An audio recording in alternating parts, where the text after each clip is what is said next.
Let me bring up the second interview. So, okay, so now we're going to go over the second interview, which is the cast of South of Midnight. So these are the people who are actually in the game to some extent, whether they're characters in the game, voice actors, or whatever the case may be. They're in the game. I feel like this is going to be a much more interesting interview. Why that is, I don't know, but I just do. So let's get into it. Let's bring it up. Right. Where is it at? Right here. Let's bring it up. And let's see what the cast has to say. We're going to watch this for a few minutes, and then we're going to get into the waifu battle afterwards. But I think this one's going to be a little bit more interesting. Let's check it out. Exclusive interview with the cast of South of Midnight, the Spawn on Me podcast. And again, I'm going to link the videos, just like I link everybody's videos. If you want to check it out, you're more than welcome to. If not, I totally understand. Let's keep going.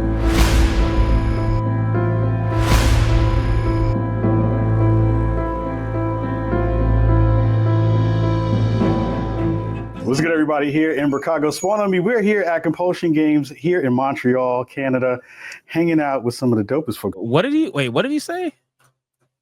Anger what? What's good, everybody, here in Chicago? Spawn on Me. We're here at Compulsion. Anger Conga Swana? What? Is this man speaking English, bro? Bro, this is crazy. Games here in Montreal, Canada, hanging out with some of the dopest folks you're about to meet who worked on South of Midnight. I want you guys to notice the energy change. Okay, Blackguard might have something. I want you guys to notice the energy change. Because the energy when he was talking to the white guy, who's the fucking director, was way less interested, right? And that's the director. That's the guy who's in charge of this shit. Was way less interested. This guy is smiling up a storm right now. He is smiling up a storm because he's next to two women that will give him no sugar. But let's check it out. Mm-hmm. Shout out to y'all for a fantastic performance and all the work you get a chance to do. Oh, he can't even control himself. He's just like throwing his arms around like a little kid in a candy store. And these girls will look at him like, hurry up, you fat motherfucker. I got some real sugar to get soon. And this guy's like, listen, I'll turn you into some extra sugar if you know what I mean. Nona Parker Johnson, how are you doing? Good, thank you. Adrian Ray, how are you doing? Good, thank you. My best, how are you doing? Sexy. Yeah, I'm not going to lie, though. They're pretty damn fine, though. I'm not going to lie. So they definitely need a Puerto Rican to show them the way, because this sugary motherfucker ain't gonna show them nothing. Always, as always, beautiful brother, bald and beautiful. That's the way we do it here on Spawn on Me. So getting a chance to check out all the work that you all did in the game so far, I'm just blown away by so many different aspects of it. And one of the things I kind of came away with the initial conversation for me was, I'm mad this man said bald and sexy. Like, bro, can we not? A really interesting dynamic between you two, right? It's kind of like... Wait, isn't that sexual harassment? I thought that was sexual harassment by today's standards. Bro, this one is already way more interesting than the other one. And that's because his energy has completely changed. The body and the brain of one character, right? Which is kind of dope. Like, you've done the motion capture parts of it in kind of the larger ways. And also you have done some mocap in that space too for Hazel. Mm-hmm. What is the dynamic between you two of getting a chance to kind of mold together and mash together to make this one character so cool? What was the conversations between you two for that work? Well, let's start with the backstory. So the backstory was I auditioned and I was working with Ahmed and I got the role of Hazel. Yeah. And then they were like, all right, you're going to shoot. And I was like, okay, great. And then I think maybe like 3 days before I went to Montreal to shoot, found out I was having a baby. Yes. So I did the first one. And Booty Adams is sad right now. Don't cry. Don't cry, Booty Adams. Somebody got to it first. He's like, damn, there goes all the shot that homeboy had. That's sad. He had to close his eyes like, Lord help him. Lord help him. Booty Adams is about to be real sad. This guy, look at the demeanor change. Look at the smile went away. The smile went away. He was like, oh, shucks. Look at it. Look at her. She's like, fuck, that means he's going to try to come after me now. Shit. That's rough. We just saw all the energy change real quick. That's great. Look at this. I was having a baby. Yes. He said, Ah. Oh shit. She's like, let me put this out there in the interview first so that he don't get no ideas because he's already talking about how he's sexy and shit. Like, no, thank you. He's like, So I did the first one and we did our sessions, and then they were like, well, you might be a little too big to be jumping around as Hazel. And got some fat phobia going on. That's not good. Whatever happened to that? I thought we're supposed to be inclusive.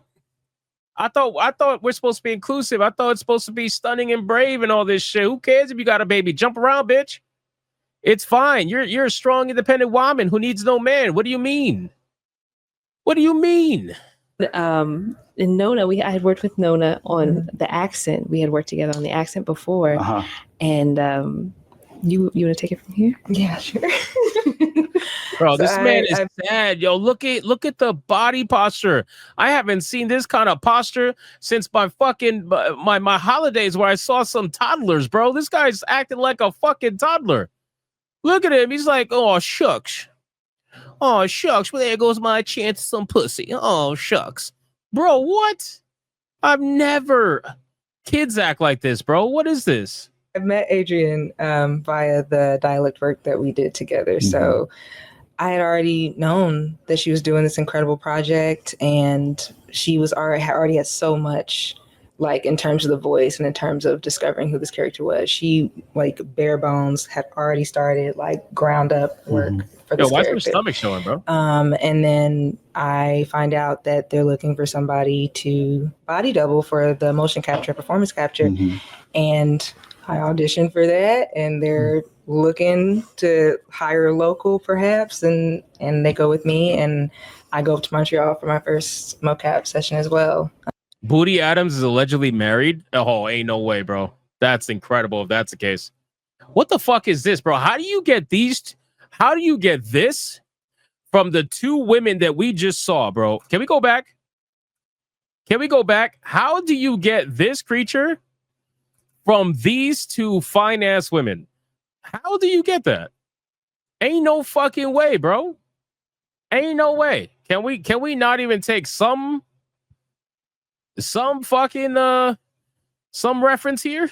Why even have them do the motion capture at this point? That's crazy shit, bro. Ever. And from there it was mostly. Don't even be modest. What do you mean? Modesty is not. We don't need modesty here. I stepped in and did the thing. in the shoes of some I like the one on the left way more than the one on the right. Just an FYI. The one on the left is now I can see why she had the baby. really incredible work. Yeah. And I had a lot of support and was really excited and just to be able to jump into a project this wonderful. Yeah. And I think from there it was kind of just hearing what. I like how the chat is like, oh, you're simping for fives, bro. Wait, so making a compliment about a woman is simping? That's incredible. Tell me you get no pussy without telling me you get no pussy. That's incredible. Makes the transition easiest, what makes it the most seamless, and trying to do my best to do what I can from there. But ultimately I had Ahmed, I had Adrian tell me I was doing good work, and telling me to continue to do the work I was doing, and to keep pushing and doing what I was doing with Hazel. And bro, I can hear Booty Adams breathing. Can you guys hear that? Does that come off on screen? Can you hear that? I can hear this motherfucker breathing, bro. Wait, go back. Go back. Hold on. I was doing good work, Yeah. and telling me to continue to do the work I was doing, and to keep pushing and doing what I was doing with Hazel, and just praying that it was serving the wonderful work that. Oh, I cannot believe I can hear this man breathing on the microphone right now. Jesus Christ. What is that? Apnea? Like, this is crazy, bro. You out of breath sitting? Nah, bro. Booty Adams, bro. You, all due respect, I know we don't ideologically just agree and everything, like, but your health, bro. You need to get it together, my guy. Paris needs to show you the way. I don't mean that in a racist way. Don't make it seem like I'm doing fucking Ugandan knuckles. I'm just saying, show you the way, bro. show you the way. That she was going to be doing in the booth as well. As you've seen in this, she killed it. Amazingly humble at the work. Of course, because again, like, and I think that kind of leans into your work on that is the fact that, you know, you're helping to guide, you know, these amazing actresses with the work that you get a chance to do. And especially, you know, one of the, you know, reasons why our show exists is because to share the reasons and spotlight dope Black folks who have been in this space and doing this kind of work. And hearing that you've been doing, you know, PCAP for 30 years is wild and amazing. And it's great. What was it like to be able to continue to bring that excellence across with these amazing actresses? Well, I mean, they made it very easy. Yeah. You know, most of the time I was just staying out of the way and letting them be fabulous. But performance capture has come a long way since I first started, you know, and, you know, when I did it, it was actually just being invented. So it didn't, it's really good to see actually that all of the things that I helped create in this whole performance capture world have become, you know, kind of nomenclature for the art form. Yeah. And, you know, when I was first doing it. Bro, look at this immense eye contact. When they were talking to fucking Booty Adams, they couldn't maintain eye contact. When this guy is talking, bro, they got laser focus on. Look at this. Look at this posture and everything. They're like, yep, focused on this dude. Holy shit.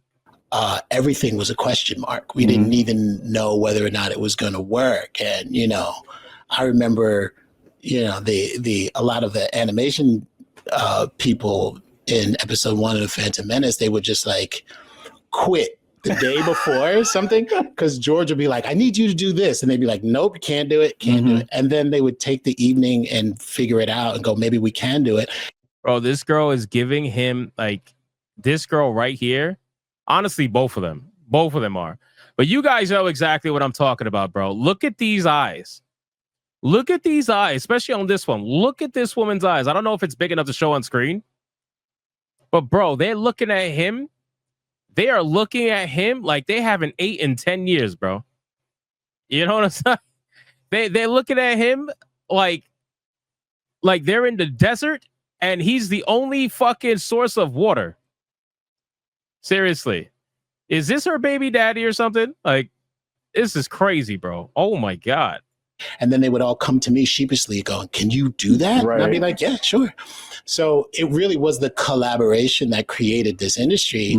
And to be able to come back and direct it now, 30 years later, and see all of the advancements that, you know, it used to take us days to do, now it takes minutes. Yeah. You know, and it was really wonderful to be a part of that. Also, like, not only is directing both of these women a joy, but it was also good to see Black folks doing this kind of work. Yeah. Because, oh man, here we go.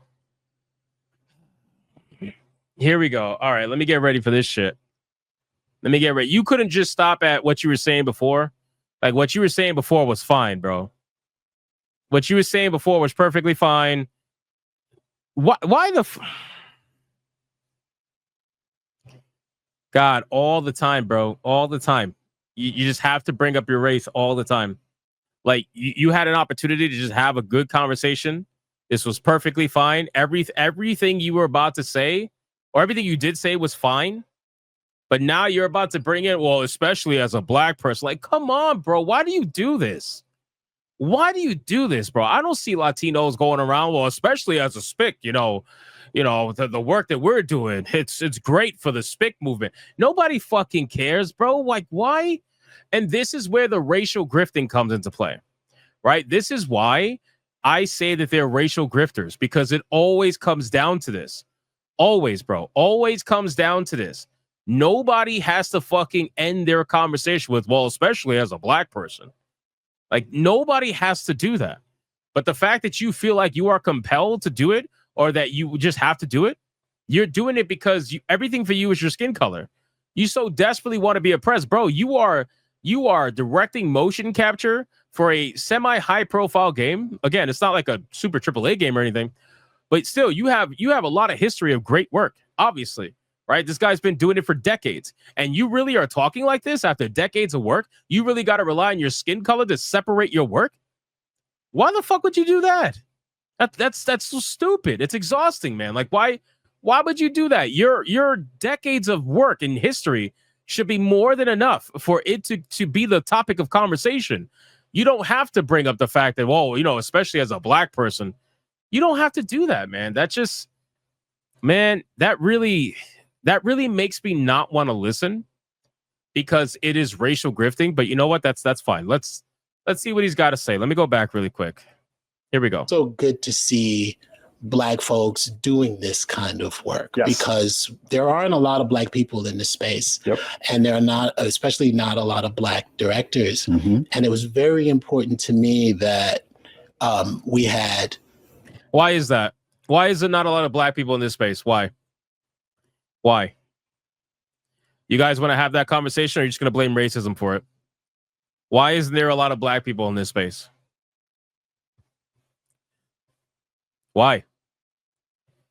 Is it racism? Or is it the simple fact that culture doesn't demand it? Is it the simple fact of, statistically speaking, you're not exactly the highest population in the country?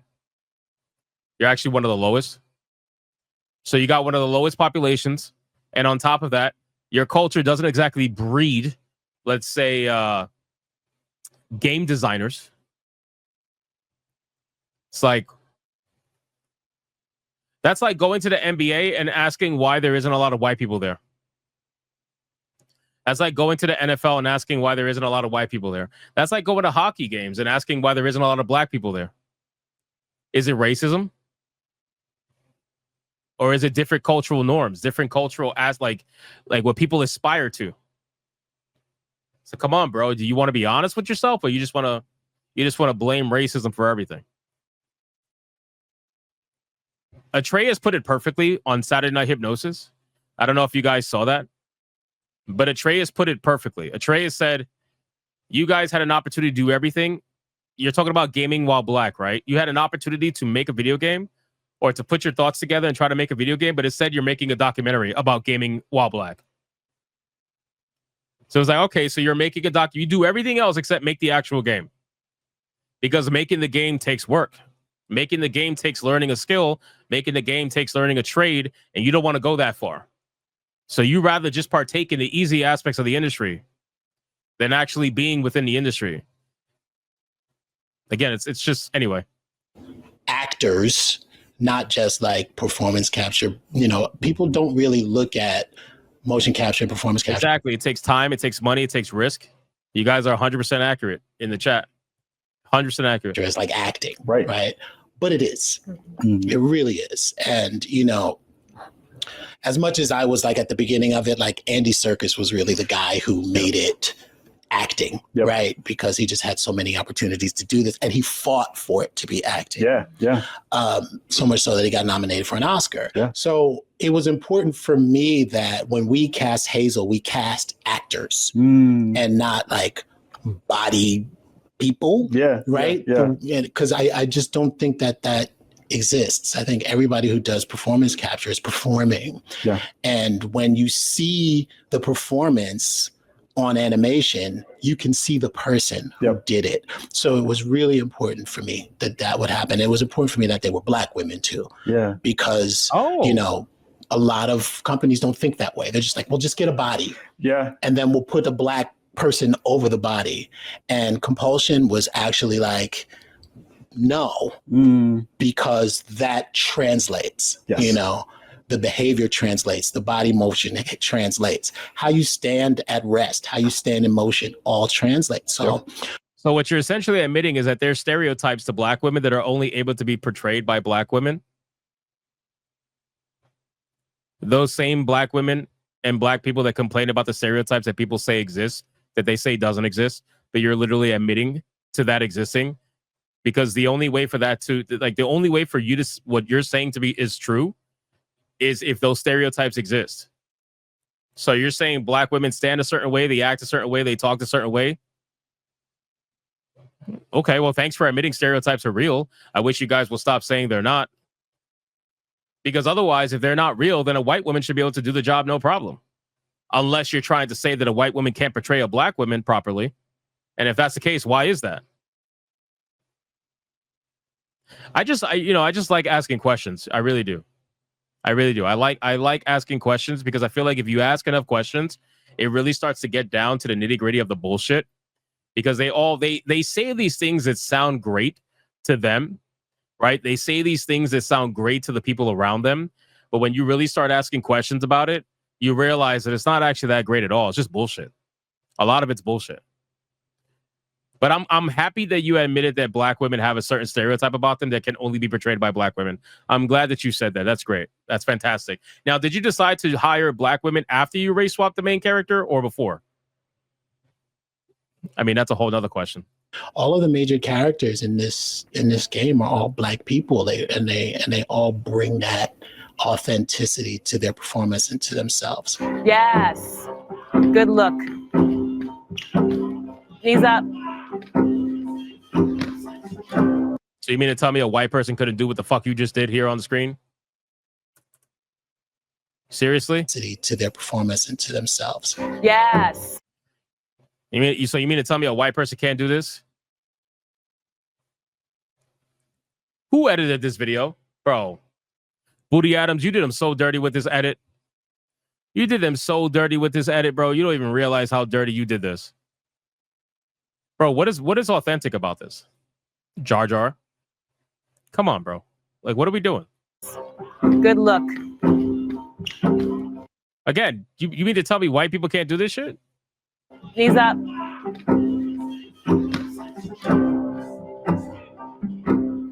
Collapse. Struggle. The challenge is really the fact that a character like Hazel in a game like this hasn't really been done before, you know? Oh, come on, bro. No, we're not doing what that hasn't been done before. Oh, come on. Why? Why hasn't it been done before? Because she's black. Is that seriously what we're going to go with that? Come on, bro. This has been done 10 times over. What are you talking about? What are you talking about? And it hasn't been done in a way that really brings to light what it is like to be a young black woman in this time period with these challenges. Here we go. And the complexity.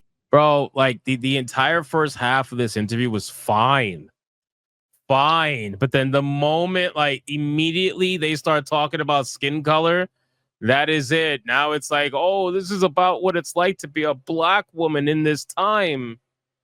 We're gonna tell you about what it's like to be a black woman in the South in this time, while she's fighting creatures that didn't exist in this time. God damn, bro. That come with that. I think one of the things that came through that I was, initially before coming to the studio, and I was a big fan of what I got a chance to see in the trailers. And I was like, Compulsion's from Canada. Yeah. There is potentially some space here for some misalignment when it comes to authentic blackness in the conversation. Yeah. But it feels like what is authentic blackness? What does that even mean? Authentic blackness. Do they even know what that means? Authentic blackness? What does that mean? Because at this point now, it's like, okay, if you're talking about authentic blackness in a video game that's fantastical, how exactly you're going to go about that? Kind of chiming in with that and sharing those points. But it feels like the way that you two have embodied this character, there is so much of you within this as well that is coming through with every layer of it. I'd love to hear you talk about just like what it's been like to kind of like pull this character together with this story and really kind of embody it. Pulling it together with this story. So what was interesting is we did lots of calls and Zooms and things like that. And they were going over some of the creatures. And I remember I had recently, my family's from North Carolina, and there's Gullah Geechee culture and things like that. And I remember, I was like, wait a minute. You mean of this? They had different names, but I had heard of it before. So it was like, oh, and it's interesting because I can say that I pulled from it, but also like it was so aligned with Mm-hmm. with me and my, like, I'm a very much a person that stands for healing and self-love and, Mhm. and learning about yourself and growth. And that's the journey of Hazel. And then the creatures, I had heard of them before, and Mhm. Hazel's very close to her mother. I'm super close to my mother.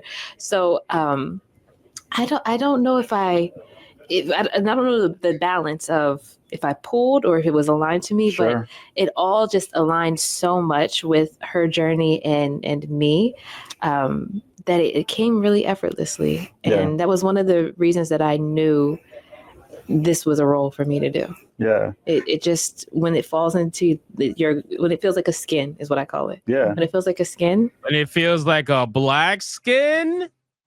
Ah. Sorry, I had to. then it's yours to do.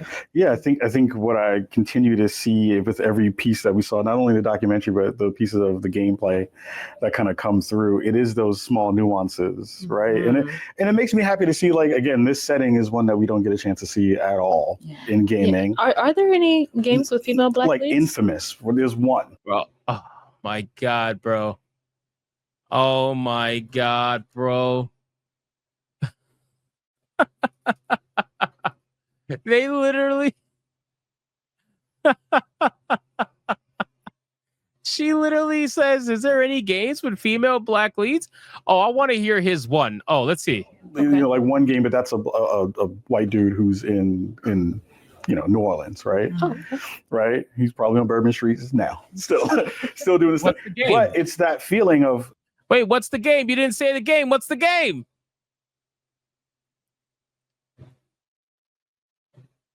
What's the game?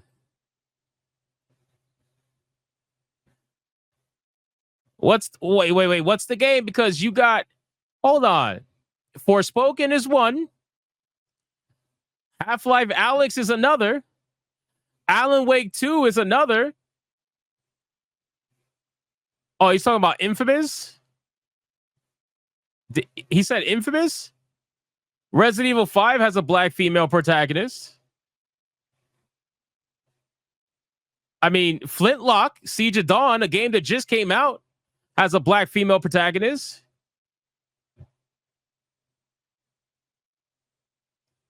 I don't get it. That's kind of wild, but okay. I guess we just don't talk about that then. Didn't Dishonored had a black female protagonist too at some point? I guess. Damn, they don't even want to talk about Forspoken. This motherfucker had an easy win to say Forspoken, and he didn't even want to talk about Forspoken. You could have easily just mentioned it, bro. Why didn't you mention Forspoken? Why didn't you? Hey, I mean, it is what it is, bro. It is what it is. this feels like a part of the culture in a way that resonates in this. What about Dustborn? Exactly, Dustborn. What about Dustborn?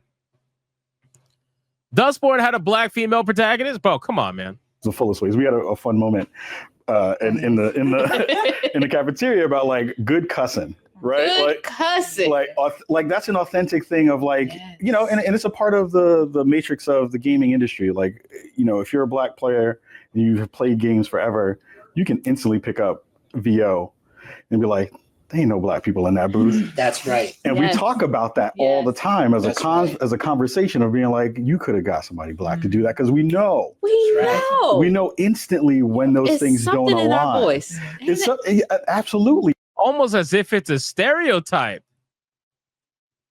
that you say doesn't exist. Holy shit. Did they just admit to stereotypical speech again? Did they just admit to this again, to stereotypes again? I thought that's a bad thing. I thought you guys said it was racist to say black people sound a certain way. Didn't you say that? I am almost positive that these motherfuckers said that at one point in time, where they're like, "Oh, why you think all black people sound a certain way?" Didn't you guys say that? And now you're saying, "Oh, you recognize when a character is not voiced by a black person because there's a certain sound that's missing?" Bro, are you kidding me right now? The level of fucking hypocrisy is astounding. It's astounding. I can't even keep up with it.